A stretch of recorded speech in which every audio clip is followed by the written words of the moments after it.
and gentlemen, the Joseph Schlitz Brewing Company of Milwaukee, Wisconsin presents The Halls of Ivy, starring Mr. and Mrs. Ronald Colman.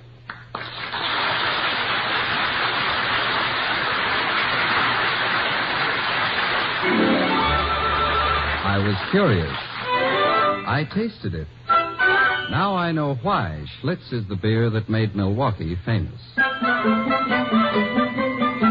If you like good beer, you'll find it pays to be curious and learn about Schlitz for yourself. Now, The Halls of Ivy.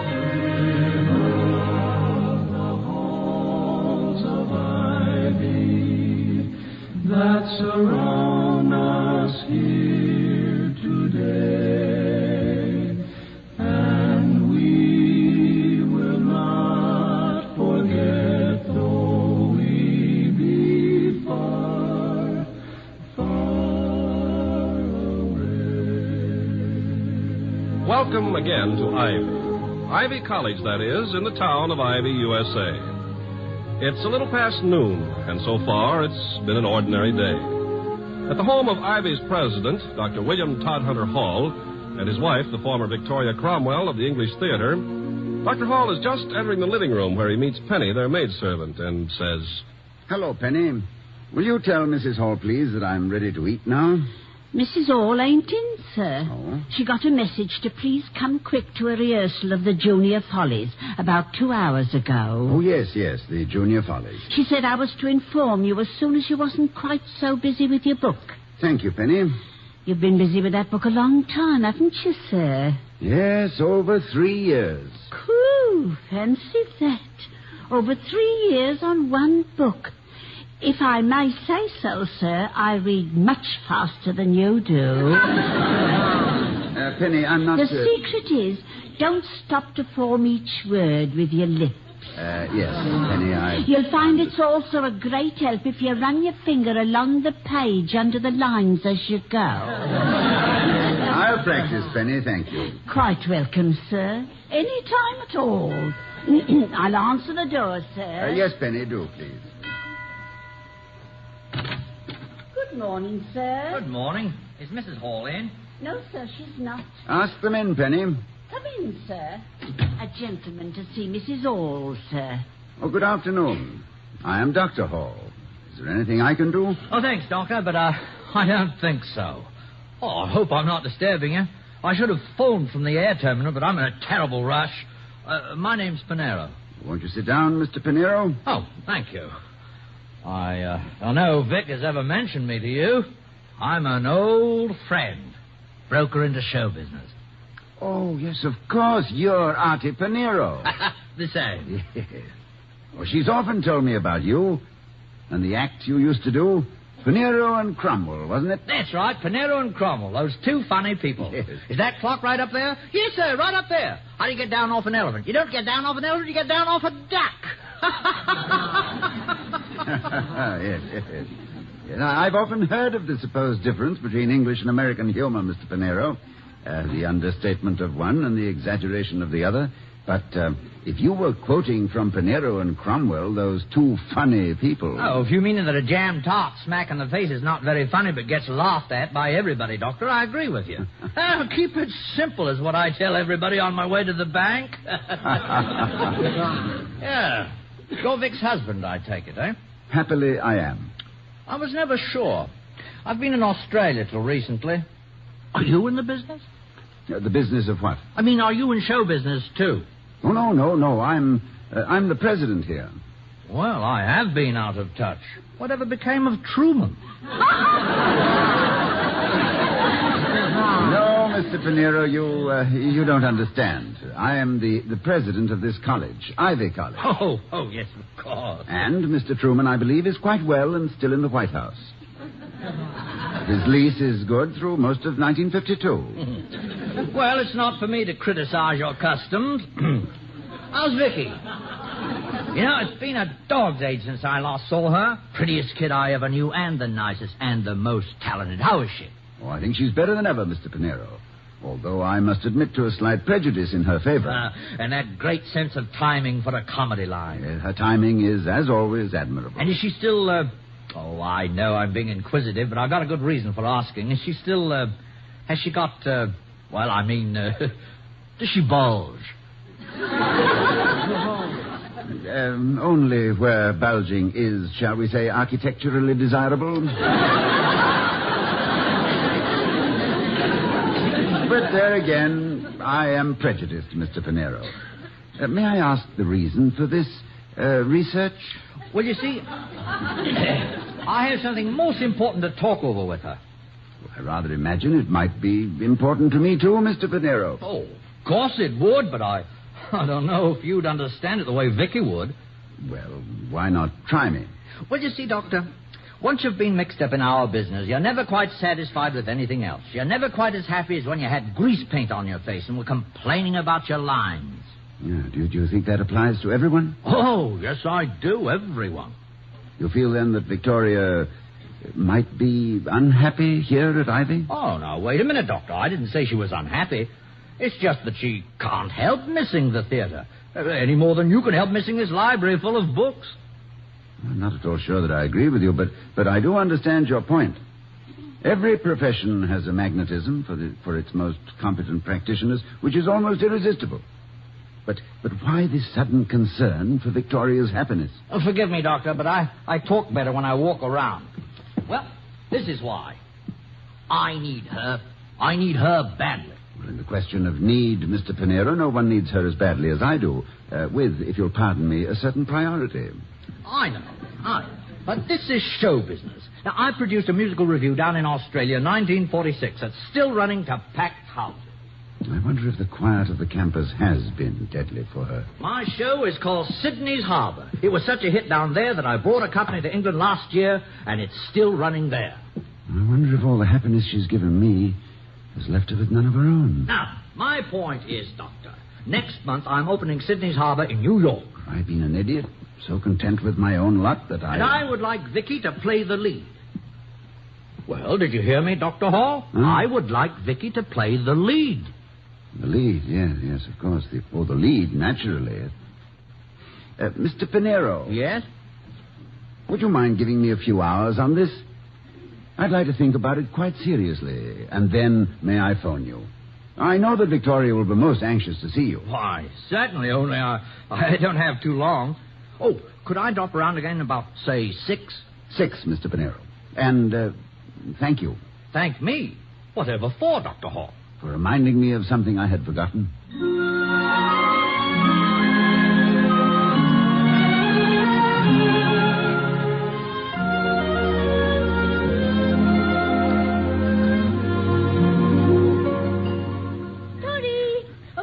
Hello, my darling. How did it go? Oh, if there's ever a junior follies at all, I shall be amazed. You should have been there this morning. Sets falling down and fuses blowing all over the place. Orchestrations missing, actors going up on their lines. The director tearing his hair and screaming. Everyone hysterical with week before opening jitters. Ooh, it was heavenly. It sounds quite hellish to me. Begging your pardon. You've never been in show business. It was meat and drink to me. Just what the doctor ordered. Vicky, do you find yourself missing the theater terribly? I mean, do you ever have any regrets? Regrets? Of course not, Toddy. What kind of talk's that? Well, after all, you were at the height of your career when I met you.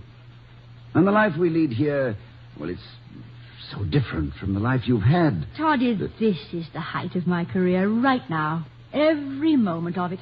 I think you sacrificed a great deal. Would you think that you sacrificed what might have been a great political career by marrying an actress? Oh, my God. Well, you remember what that congressman told you? That you might have been a presidential log? The phrase, my dear, is timber, not log. Although in some cases, log is the more descriptive term.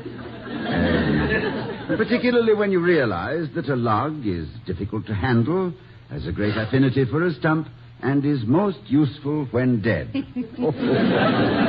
But, oh, dear, I'm digressing. No, Vicky, of course I don't regret it. Well, then, there you are. We might each have been something else if we never married. But we did, and we're happy, and that's the essential thing. And you don't ever wish you were back Oh, Toddy, darling, grease paint and fiddles tuning up in the pit will always make my nostrils quiver and my ears twitch. And that's why I love coaching these college shows. It's a little harmless smoke that keeps the old firehorse happy. Firehorse, indeed. Please, you are speaking of the woman I love.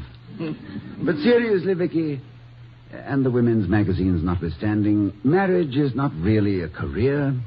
In its original meaning, the word career meant a gallop, a gamble, a frisk. Marriage is not a gallop. It's a pleasant amble. It's also a serious partnership in a serious business, life. It can coexist with a career only with the most scrupulous balance of interests. Hey, what are you trying to tell me? Mr. Pinero is in town. No. Archie? Yes. Where? Whatever is he doing here? Where is he? At the inn. He'll be back here about 6. Oh, how wonderful. I'll call him right this minute. I told him you were most anxious to see him. Oh, I am. I can't wait. Oh, you told him? Yes, he was here. Toddy, Yes, my dear. does he want me to go back to the theater? Suppose you talk to him. Marriage, my darling, is not a career. William, are you trying to get rid of me? Now, Vicky, is it... Are you sending me back to the grease paint and footlights? Now, Vicky, I Have you couldn't... decided that an actress's place is on the stage and never to darken your doors no more? My darling, you Oh, must... out in the snow with my shawl and my baby. Darling, I have simply tried to see both sides of the question. Well, I've made my decision. You have? Yes, I'm going. You are? Certainly. With this deafening public clamor in my ears, how can I refuse the call of duty? I'm going. Going? I'm going to phone Artie. He's convinced you that I should go back to the theater. Now he's going to try and convince me. And let me tell you, What's that peculiar look in your eye? Just speculation, my darling. I think I shall meet Mr. Pinero on the front steps with a loaded pistol. I have just invented a new crime, Pinerocide. And in court I can say that everything suddenly went black. And believe me, Vicky, I can think of nothing blacker than the prospect of losing you to a jar of makeup.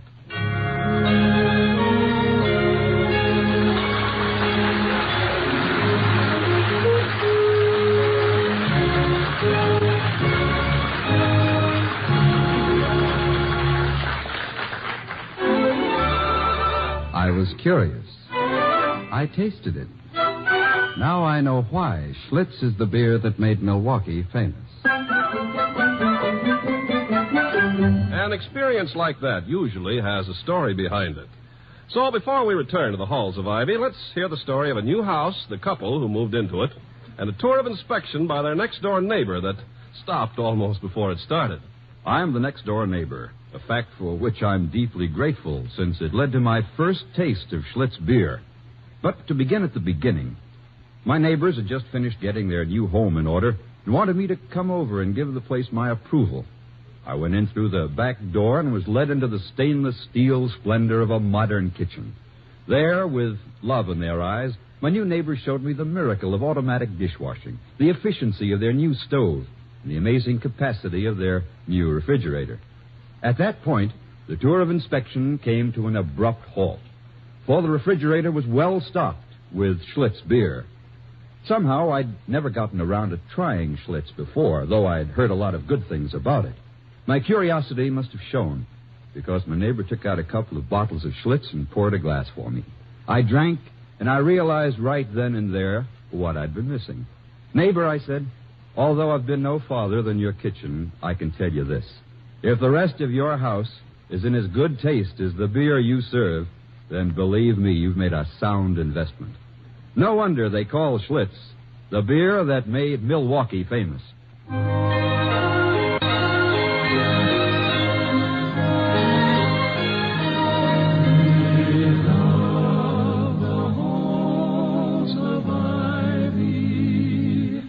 That surround us here today.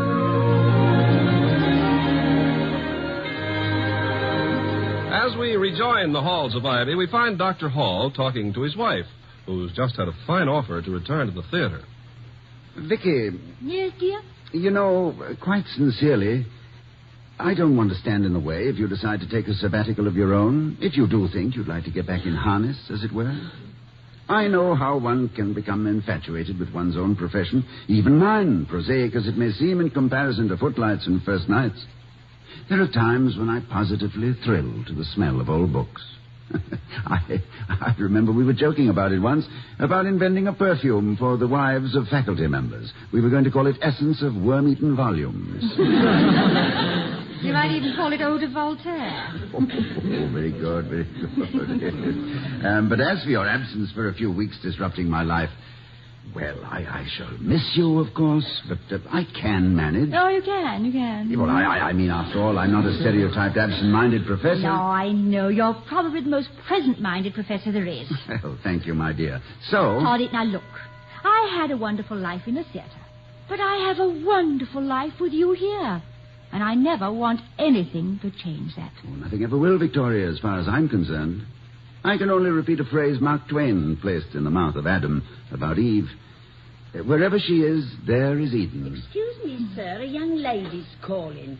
Miss Keating. Keating? Oh, it's Sally Keating. Sure in, Penny. Yes, Mum. Sally Keating, that's a familiar name. Yes, she's the lead in the Junior Follies. Oh, I don't know yes. exactly what... Well, come on in, Sally. William, you've met Sally Keating, I'm sure. Oh, yes, indeed. Please sit down, Miss Keating.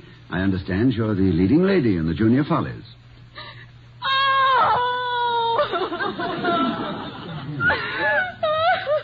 Good heavens, what did I say? Sally? Now, Sally, what is it? Sally, now tell me. He threw me out of the show. Squiffy threw me out of the show. Oh, no. Squiffy? It's Dick Lester, class of 51. He's the director.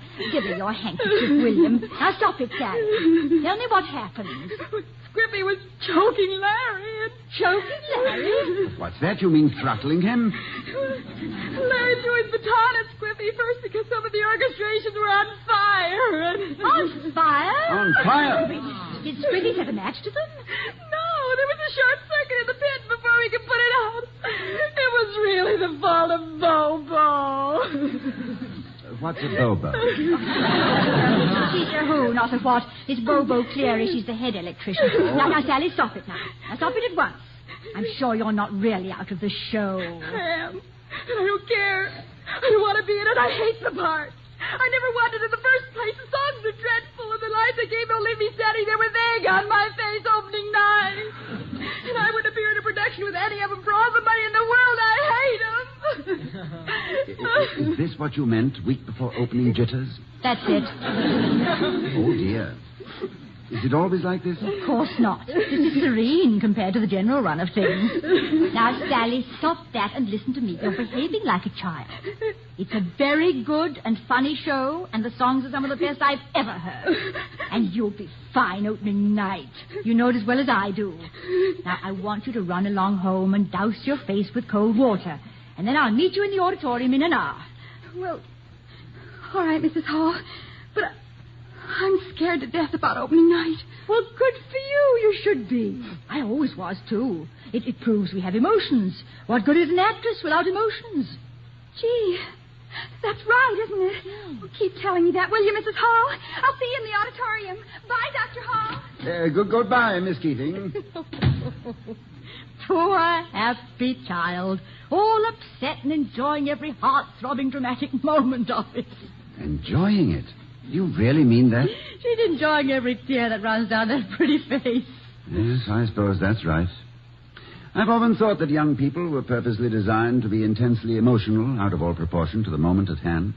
Then, in later life, when they meet real problems, their feelings have been tempered to withstand the sharp edge of disaster. You must have found that out from observation, Toddy, not experience. I can't imagine you being very upset emotionally. Oh, my equilibrium was fairly good, Vicky, until I met you. You mean I tipped you over? Well, as a matter of strict historical fact, my darling, the full impact of my being tipped over struck me about the third night we had dinner together in that dim-lit little restaurant in Soho. Oh, yeah, I remember. The little French place. Or Armenian or Greek or all of them combined, I think. Yes. I had a conviction as I sat there and saw the candlelight experimenting with your eyelashes that this was a moment to remember. darling, dear, for a visiting American. You do find the most delightful places to take me. Thank you, Victoria, but most of them are rather ordinary places which become delightful by reason of your arrival. No. But this little restaurant, I never saw it before or even heard of it. Oh, my ingenuity has an economic basis. This place looked quiet, clean, and inexpensive. You know, I've been prowling around this district quite a bit. Yes, Soho. It is interesting, isn't it? Intensely, the very name. Soho. A fox hunting term, you know. Is it really? Yes, this was originally fox hunting country. And Soho was the huntsman's cry to call off the hounds. And later on, when the Edict of Nantes was revoked, this was the refuge of thousands of French Huguenots and others escaping from the French Revolution. Thus, through the centuries, Soho has become London's foreign colony. Thank you. That's all right, darling. The bus leaves the Marble Arch at 2 o'clock. Oh, I should be very happy to be on it. But how on earth did you know all this? I've been here all my life, and I never knew these things. Oh, it's nothing. Strangers always know more about a country than the natives. When we get to America... What did I say? You said, when we get to America, you said. I heard you. Distinctly. I'm sorry. I had no right to presume that...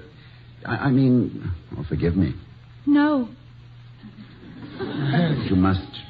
My thoughts, my hopes ran away with my tongue. Sitting here, watching your face... And I don't think I shall ever want to eat another meal except by candlelight. Victoria... Yes, dear? I think I must be a little mad to think as I've been thinking. Here am I, an American professor on his sabbatical, with neither fortune nor fame in his pocket, having the unutterable presumption to hope that a reigning star of the London theatre would... Would what? Would you care for more coffee? No, thank you, William. Oh, nothing more to... Well, Vicky. Vicky, darling, you haven't eaten a thing. Look at your plate. Well, look at your own. But what? Didn't you like the dinner? Did I choose a bad restaurant? William, dear, how could either of us possibly eat? You've been holding my hand ever since we sat down. I have? Oh, good heavens. Oh, Victoria, I am sorry. No, I'm not. I'm going to do it again on every possible occasion. Do what, sir? Hold your hand like this. Well, thank you, sir. Very kind of you, sir. But don't you think that... William, it's Penny. You're holding Penny's hand. Of course I am. William and Penny, the two happiest people in the... William and Penny! What am I... Penny, let go my hand. Yes, sir. Gladly, sir. You're pinching me ring into my finger, sir. I beg your pardon. I thought I was... What was it you wanted, Penny? Mr. Pinero is here. Pinero? Oh, yes. Show him in, Penny. Yes, sir. Right away, sir. Off again on one of your little excursions, Toddy? Yes, I guess I was. Was I with you this time? Oh, you're always with me, my darling. My excursions, as you call them, always call for 2 tickets, and I always... Mr. Pinero, sir. Artie! Vicky, my duck. Won't you sit down, Mr. Pinero? Pinero and Cromwell, those two funny people. I'm so glad to see you I could cry. Try this chair over here, Mr. Pinero. Oh, thank you, Doctor. Well, you're looking great, Vicky. Oh. Well, you haven't changed their hair, so help me. Oh, what you do to them in Sydney's harbour is nobody's business. I've told her part of your plan. You're absolutely made for the part, Vic. Why, you'll be the toast of the town. Yes, Artie, my husband told me what you said about putting your show on in New York. I wasn't able to paint quite such a colourful picture as he did. That's very simple. I need you, pet. Thought it all over a million times, and you're the one, the absolute one. It seems, Vicky, that you are the one wherever you go. Now, name your own terms. Why, this would be the biggest thing to ever hit Broadway. Now, what about it, Vicky? I'm afraid, Artie, it's too late. It sounds absolutely lovely, but I'm just too happy here. Dr. Hall, I appeal to you. You have the understanding of a professional.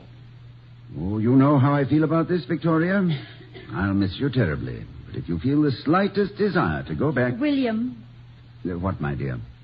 Nothing on this earth could persuade me to leave you. You see, Artie... No. Don't go on, Vicky. I know the answer. The way you two look at each other tells me more than words. Well, It was worth trying. Oh, yes, Mr. Pinero, well worth it. Broadway's loss is Ivy's good fortune and mine. I'm sorry, Artie.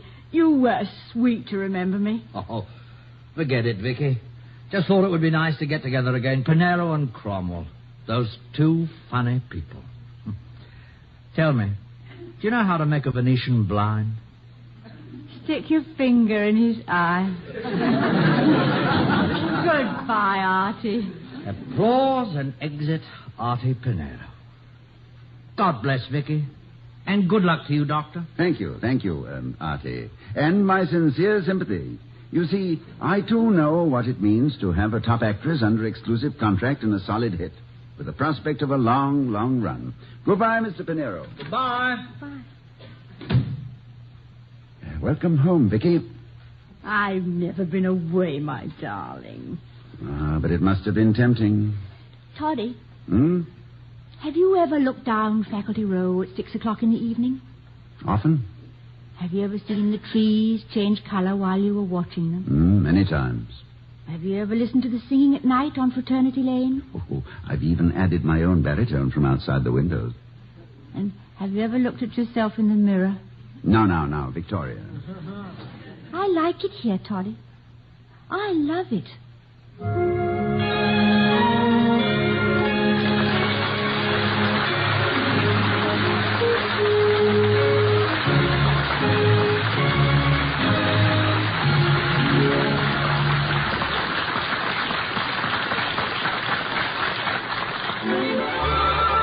I was curious. I tasted it. Now I know why Schlitz is the beer that made Milwaukee famous. And now here again are Mr. and Mrs. Ronald Colman. Ladies and gentlemen, when disaster strikes, the Red Cross is there with emergency assistance.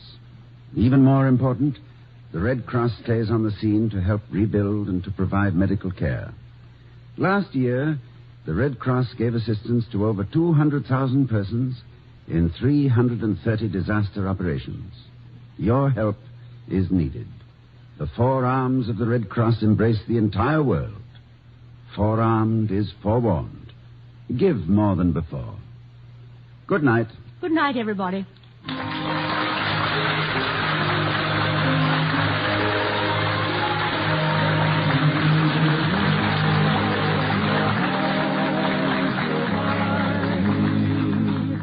That surround us here today, and we will not forget, though we be far, far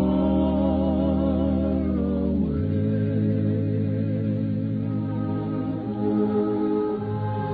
We'll be seeing you next week at this time at the Halls of Ivy, starring Mr. and Mrs. Ronald Colman. The other players were Joseph Kearns, Janet Waldo, and Gloria Gordon. Tonight's script was written by Walter Brown Newman and Don Quinn. Our music was composed and conducted by Henry Russell.